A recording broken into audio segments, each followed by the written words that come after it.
الحمدللہ رب العالمین والصلاة والسلام علی سید الانبیاء والمرسلین۔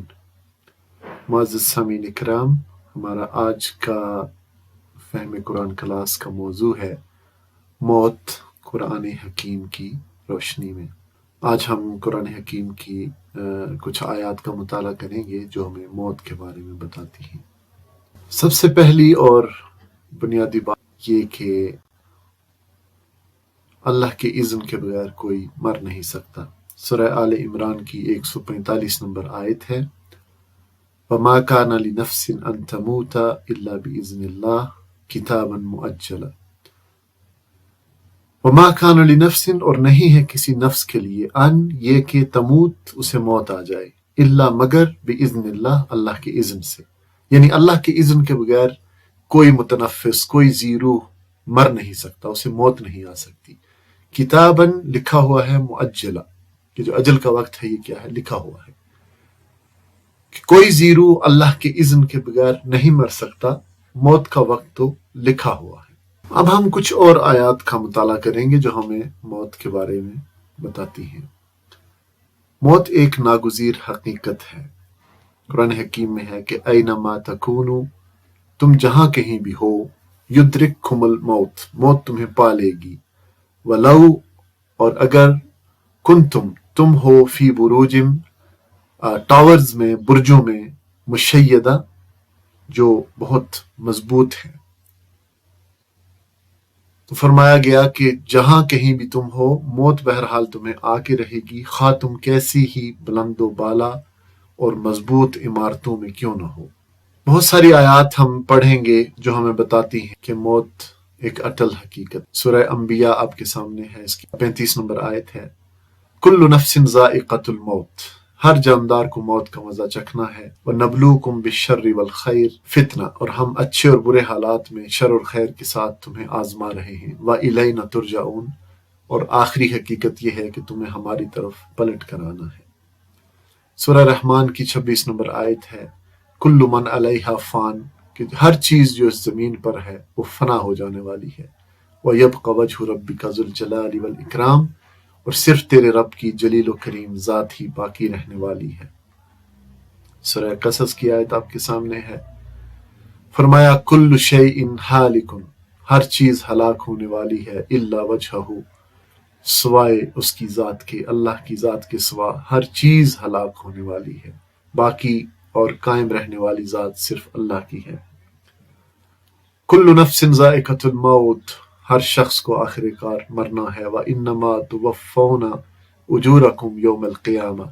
اور تم سب اپنے اپنے پورے اجر قیامت کے روز پانے والے ہو۔ تو جو اس روز آتش دوزخ سے بچ گیا وہ اصل میں کامیاب ہے، اور جو جنت میں داخل کر دیا گیا، رہی یہ دنیا تو یہ محض ایک فریب، ظاہر فریب چیز ہے، اللہ کی طرف ہی پلٹ کر سب نے جانا ہے۔ سورہ لقمان کی یہ آیت دیکھیے، وَمَا تَدْرِي نَفْسٌ مَاذَا تَكْسِبُ غَدًا،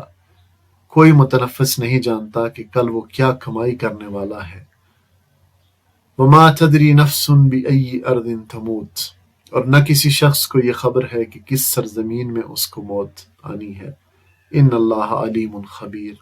اللہ ہی ہے جو علم رکھنے والا ہے اور خبر رکھنے والا ہے۔ سورہ جمعہ میں فرمایا گیا، قل ان الموت الذی تفرون منہ، ان سے کہو کہ جس موت سے تم بھاگتے ہو، فإنہ ملاقیکم، وہ تم سے ملاقات کر کے رہے گی، یعنی وہ تمہیں آ کے رہے گی، ثم تردون الی عالم الغیب والشہادہ، پھر تم لوٹائے جاؤ گے عالم الغیب والشہادہ، یعنی پوشیدہ اور ظاہر کے جاننے والے کی طرف، فَيُنَبِّئُكُم بِمَا كُنتُمْ تَعْمَلُونَ، تو جو عمل تم کرتے رہے ہو وہ تمہیں بتا دے گا۔ اور سورہ آل عمران کی آیت ہم پڑھ چکے ہیں پہلے بھی کہ کوئی ذی روح اللہ کے اذن کے بغیر مر نہیں سکتا، موت کا وقت تو لکھا ہوا ہے، یعنی جیسے اللہ کے پیدا کیے بغیر کوئی پیدا نہیں ہو سکتا، اللہ کی تخلیق کیے بغیر کوئی پیدا نہیں ہو سکتا، اسی طرح اللہ کے مارے بغیر، جب تک اللہ کسی کو موت نہ دے، جب تک اللہ تعالیٰ کسی کے موت کا فیصلہ نافذ نہ کرے، صادر نہ کرے، اس وقت تک وہ مر بھی نہیں سکتا، کیونکہ موت کا وقت اللہ نے لکھ رکھا ہے۔ موت اور زندگی دونوں اللہ کی ایجاد ہیں، جیسا کہ فرمایا سورہ ملک میں کہ خلق الموت والحیات، کہ اللہ نے موت اور زندگی کو ایجاد کیا، تو جیسے تخلیق کیا، جیسے زندگی کو تخلیق کیا اسی طرح موت کو بھی تخلیق کیا۔ اب موت کو کیسے تخلیق کیا؟ اللہ نے ٹائم تخلیق کیا، یہ جو ہم نظام شمسی کے دائرے کے اندر رہتے ہیں اور 24 گھنٹے کا ہمارا ایک دن ہے، اس ٹائم کی وجہ سے موت ہے۔ اگر یہ ٹائم نہ ہو تو موت بھی نہ ہو، یعنی اگر یہ حرکت نہ ہو، یہ موومنٹ نہ ہو تو پھر خلود ہے، پھر ہمیشگی ہے۔ اسی طرح یہ جو ویلاسٹی ہے، جو رفتار ہے، اگر وہ ایک خاص لمٹ سے بڑھ جائے تو ٹائم فیکٹر اس میں سے مائنس جب ہو جاتا ہے تو اس وقت بھی موت نہیں رہتی بلکہ خلود ہو جاتا ہے۔ تو اللہ تعالیٰ نے موت کو بھی پیدا کیا، زندگی کو بھی پیدا کیا۔ خلق الموت والحیات، موت اور زندگی کو پیدا کیا تاکہ اللہ ہماری آزمائش کرے۔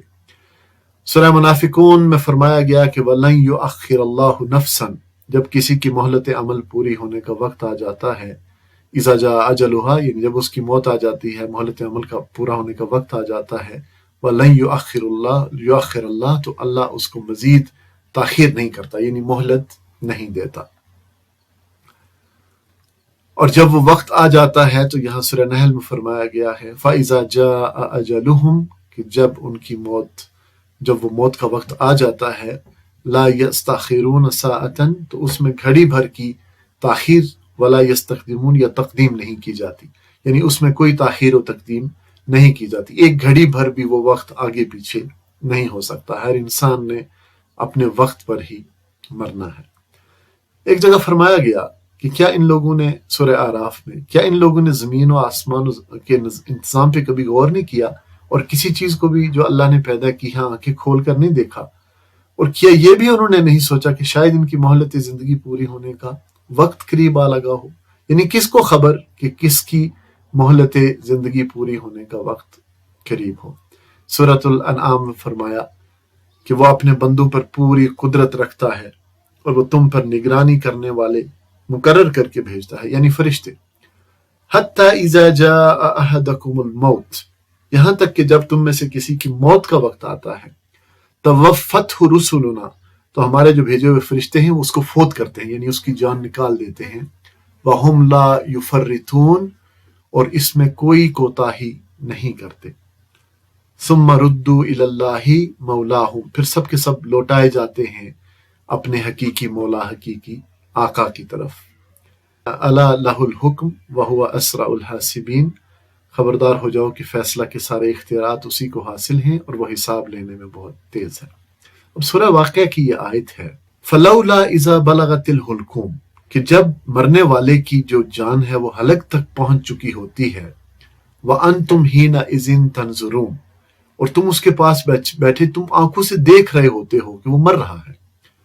وَنَحْنُ أَقْرَبُ إِلَيْهِ مِنْكُمْ، اور اس وقت ہم زیادہ قریب ہوتے ہیں تمہاری نسبت، ہم اس کے زیادہ قریب ہوتے ہیں، وَلَكِنْ لَا تُبْصِرُونَ، لیکن تم دیکھ نہیں سکتے۔ فَلَوْلَا إِن كُنْتُمْ غَيْرَ مَدِينِينَ، تو اگر تم کسی کے محکوم نہیں ہو، تَرْجِعُونَهَا إِن كُنْتُمْ صَادِقِينَ، تو اسے لوٹا کے لے آؤ نا اگر تم سچے ہو، یعنی اگر تم یہ سمجھتے ہو کہ تم کسی کے محکوم نہیں ہو، تو جب مرنے والے کی جان حلق تک پہنچ چکی ہوتی ہے اور تم آنکھوں دیکھ رہے ہوتے ہو کہ وہ مر رہا ہے، اس وقت اس کی نکلتی ہوئی جان کو واپس کیوں نہیں لے آتے؟ اس وقت ہم تمہاری نسبت ہم اس کے زیادہ قریب ہوتے ہیں مگر تم کو نظر نہیں آتے۔ اب دیکھیے، اللہ تعالیٰ ہمیں پیدا فرماتا ہے اور ہماری اس میں کوئی مرضی، کوئی بس نہیں چلتا، کس وقت میں، کس دور میں، کس خاندان میں، کس ملک و قوم میں، کس علاقے میں، کن لوگوں میں اللہ پیدا کرتا ہے، ہمارا کوئی بس اس میں نہیں چلتا، یہ سب اللہ کے فیصلے ہیں۔ اسی طرح زندگی کے کسی بھی مرحلے پہ ہمارا کوئی بس نہیں چلتا، بچپن میں، جوانی میں، جو جس کو بولتے ہیں مطلب ادھیڑ عمری ہے، پھر بڑھاپا ہے، یہ زندگی کے ان سارے سٹیجز سے اگر کوئی کسی کو اپنی عمر بڑھاپے تک پوری کرنی ہے تو وہ گزرتا ہے، اور اس میں سے کسی بھی سٹیج پہ وہ رک نہیں سکتا۔ کوئی یہ نہیں کہہ سکتا کہ بس میں تو اب جوانی رہوں گا، میں تو نہیں بوڑھا ہونا چاہتا، بس مجھے تو بچپن اچھا لگا، مجھے تو اب بچپن سے آگے نہیں جانا۔ یہ ہم محکوم ہیں، اللہ تعالیٰ کے حکم کے پابند ہیں، ہم نے ان مرحلوں سے گزرنا ہے، اور پھر انہی مراحل سے گزر کر ہمیں موت کے مرحلے تک پہنچنا ہے۔ کہیں ہمارا کوئی بس نہیں چلتا، موت بھی جب رب چاہے موت دے دے، ہمارا اس میں کوئی بس نہیں چلتا۔ تو جب اللہ تعالیٰ موت کے بعد پھر زندہ کرے گا تب بھی ہمارا کوئی بس چلنے والا نہیں ہے۔ اور یہ تینوں حقیقتیں ہیں، دو حقیقتیں ہمارے سامنے ہیں کہ ہماری کوئی مرضی نہیں چلی، ہم پیدا ہوئے، اور ہماری مرضی نہیں چلتی، ہم زندگی گزارتے ہیں، ہماری مرضی نہیں چلتی اور ہم مر جاتے ہیں۔ اور پھر جب اللہ تعالیٰ قبروں سے اٹھائے گا، جب مرنے کے بعد قیامت کے دن پھر زندہ کرے گا، تو اس دن بھی ہماری مرضی چلنے والی نہیں ہے۔ ہم محکوم ہیں، ہم اس تقدیر کے پابند ہیں۔ اگر دیکھیں سورہ آل عمران کی آیت ہے، فرمایا کہ یا ایھا الذین آمنوا، اے ایمان والو، لا تکونوا کالذین کفروا، کافروں کی طرح نہ ہو جاؤ، وقالوا لاخوانہم اذا ضربوا فی الارض، کہ جب ان کا کوئی جو ہے عزیز و اقارب کبھی سفر پر جاتے ہیں، او کانوا غزا، یا پھر کسی جنگ میں شریک ہوتے ہیں اور وہاں حادثے کا شکار ہو جاتے ہیں، تو وہ کیا کہتے ہیں؟ وہ کہتے ہیں لو کانوا عندنا ما ماتوا، کہ اگر وہ ہمارے پاس ہوتے تو مرتے نہ، وما قتلوا، اور قتل نہ ہوتے، یعنی اگر جنگ میں ہیں تو قتل نہ ہوتے، اور یا اگر کسی سفر وغیرہ پہ گئے ہیں مر گئے تو نہ مرتے، یعنی اگر سفر پہ نہ جاتے یا جنگ میں شامل نہ ہوتے تو نہ مرتے۔ تو وہ یہ کافر ایسی باتیں کرتے ہیں، ایسی باتیں اللہ نے فرمایا، دیکھیں لا تکونوا کالذین کفروا، یہ کون لوگ ایسی باتیں کرتے ہیں؟ کافر ایسی باتیں کرتے ہیں۔ لیجعل اللہ ذلک حسرۃ فی قلوبہم، تاکہ وہ ایسی باتیں کیوں کرتے ہیں؟ کفر ہے نا، کفر اللہ پہ ایمان نہیں ہے، تو لیجعل اللہ ذلک حسرۃ فی قلوبہم، تاکہ اللہ ایسی باتوں کو ان کے دلوں میں حسرت کا سبب بنا دے، یعنی یہ باتیں ان کے دلوں میں، اس قسم کی باتیں حسرت کا سبب بن جاتی ہیں کہ کاش ایسا نہ ہوتا، اگر وہ نہ جاتے، اگر اس سفر پہ نہ جاتے تو نہ مرتے، اگر جنگ میں شامل نہ ہوتے تو نہ مرتے، نہ مارے جاتے، قتل نہ ہوتے۔ یہ ساری باتیں پھر اللہ پر ایمان نہ ہونے کی وجہ سے کافر کرتے ہیں، تو یہ ذالک حسرۃ فی قلوبہم، یہ ان کے دلوں میں حسرت کا باعث بن جاتی ہے۔ واللہ یحیی و یمیت، حالانکہ حقیقت یہ ہے کہ اللہ تعالیٰ ہی ہے جو مارنے والا بھی ہے اور زندہ کرنے والا بھی ہے، زندگی اور موت دینے والا اللہ ہی۔ پھر دیکھیں سورہ آل عمران میں ہی غزوہ احد کے تناظر میں کچھ آیات ہیں کہ جب جو منافقین تھے انہوں نے کہا کہ وہ خود بیٹھے رہے اور جو لوگ لڑنے گئے اور شہید ہو گئے تو ان کے متعلق انہوں نے کہا کہ اگر وہ ہماری بات مان لیتے تو مارے نہ جاتے، لو اطاعونا ما قتلوا، کہ اگر انہوں نے ہماری اطاعت کی ہوتی تو وہ قتل نہ کیے جاتے، وہ مارے نہ جاتے۔ اب دیکھیں اللہ تعالیٰ فرماتا ہے قل، ان سے کہہ دو، یہ جو کہتے ہیں نا لو اطاعونا ما قتلوا، کہ اگر ہماری اطاعت کرتے، ہماری بات مانتے، جنگ پہ نہ جاتے، غزوے پہ نہ جاتے تو نہ قتل ہوتے۔ قل، ان سے کہہ دو فادرؤوا عن انفسکم الموت، کہ جب تمہاری اپنی موت آئے گی تو اس کو ٹال کر دکھا دینا، جب تمہاری اپنی موت آئے گی تو اس کو ٹال کر دکھا دینا، ان کنتم صادقین، اگر تم سچے ہو۔ سورہ آل عمران میں ہی فرمایا گیا، اسی تناظر میں ہے، اسی گفتگو کے تناظر میں ہے یہ، کل، ان سے کہو لو کنتم فی بیوتکم، کہ اگر تم اپنے گھروں میں بھی ہوتے، لبرز الذین کتب علیہم القتل الی مضاجعہم، تو جن لوگوں کی موت لکھی ہوئی تھی وہ خود اپنی قتل گاہوں کی طرف نکل آتے۔ تو یہ موت کے بارے میں ہم نے آج کچھ آیات کا مطالعہ کیا ہے۔ پھر ایک نظر دیکھ لیں، موت ایک ناگزیر حقیقت ہے۔ کوئی بڑے بڑے جو آج کل ٹاورز بنتے ہیں نا، برج بولتے ہیں ان کو، عربی میں برج بولتے ہیں، برج المملکہ ہے، برج الخلیفہ ہے، آپ کو پتا دبئی میں ہے نا برج الخلیفہ، برج بولتے ہیں ٹاورز کو۔ تو 1400 سال پہلے یہ بتایا گیا کہ یہ جتنے مضبوط ٹاورز میں بھی کیوں نہ ہو کوئی، اس کو موت آ کے رہے گی، موت ٹلنے والی نہیں ہے۔ ہر جاندار کو موت کا مزہ چکھنا ہے، جو زمین پر ہے وہ فنا ہو جائے گا، باقی رہنے والی ذات صرف اللہ کی ہے، اور کسی شخص کو یہ خبر نہیں ہے کہ کس سرزمین میں اس کو موت آنی ہے، اور جس موت سے انسان بھاگتا ہے وہ تو بہرحال آ کے رہے گی۔ زندگی سے زیادہ بڑی حقیقت موت ہے، اور یہ اہم بات ہم نے پڑھی کہ کوئی زیرو اللہ کے اذن کے بغیر مر نہیں سکتا، موت کا وقت تو لکھا ہوا ہے۔ پھر یہ مطالعہ کیا کہ جب موت کا وقت آ جاتا ہے تو پھر ایک گھڑی بھر بھی اس میں تقدیم یا تاخیر نہیں کی جاتی، اور یہ کہ جب اللہ کے بھیجے ہوئے فرشتے جب کسی کی موت کا وقت آتا ہے تو اس کی جان نکال دیتے ہیں اور اپنا فرض انجام دینے میں ذرا کوتاہی نہیں کرتے، پھر سب کے سب اپنے حقیقی آقا یعنی اللہ کی طرف واپس لائے جاتے ہیں۔ ہم نے یہ بھی مطالعہ کیا کہ اللہ نے قرآن میں فرمایا ہے کہ اگر تم کسی کے محکوم نہیں ہو رہی، اس خیال میں سچے ہو، تو پھر جب مرنے والے کی جان حلق تک پہنچ جاتی ہے اور تم آنکھوں دیکھتے ہو کہ وہ مر رہا ہے، تو اس وقت اس کی نکلتی ہوئی جان کو واپس کیوں نہیں لے آتے؟ پھر یہ حکم ہم نے پڑھا کہ کافروں کی سی باتیں نہ کرو جن کے عزیز و اقارب اگر کبھی سفر پر جاتے ہیں یا جنگ میں شریک ہوتے ہیں اور وہاں کسی حادثہ سے دوچار ہوتے ہیں تو وہ کہتے ہیں کہ اگر وہ ہمارے پاس ہوتے تو نہ مارے جاتے اور نہ قتل ہوتے۔ اللہ ایسی باتوں کو دلوں میں حسرت و اندوہ کا سبب بنا دیتا ہے۔ حقیقت میں مارنے والا اور زندگی دینے والا اللہ ہی ہے۔ پھر یہ کہ جو لوگ یہ کہتے ہیں کہ اگر وہ وہاں نہ جاتا، اگر وہ اس جنگ میں شریک نہ ہوتے تو مارے نہ جاتے، اگر ایسا نہ ہوتا تو ایسا نہ ہوتا، اگر یوں نہ کرتے تو یوں نہ ہوتا، تو اللہ فرماتا ہے کہ اگر اپنی اس قول میں سچے ہو تو جب اپنی موت آئے گی تو اسے ٹال کر دکھا دینا۔ اور پھر یہ کہ جن کی موت لکھی ہوتی ہے وہ اگر اپنے گھروں میں بھی ہوں تو وہ خود اپنی قتل گاہوں کی طرف، مرنے کے مقامات کی طرف نکل آتے ہیں۔ اللہ کے اذن کے بغیر مرنے والا کوئی نہیں، اور کوئی کسی کہیں بھی ہو، کسی مضبوط ٹاور میں ہی کیوں نہ ہو، بڑی بلند و بالا اور مضبوط عمارت میں ہی کیوں نہ ہو، موت آخر آ کے رہتی ہے، اور موت ایک حقیقت ہے، اٹل اور ناگزیر حقیقت ہے۔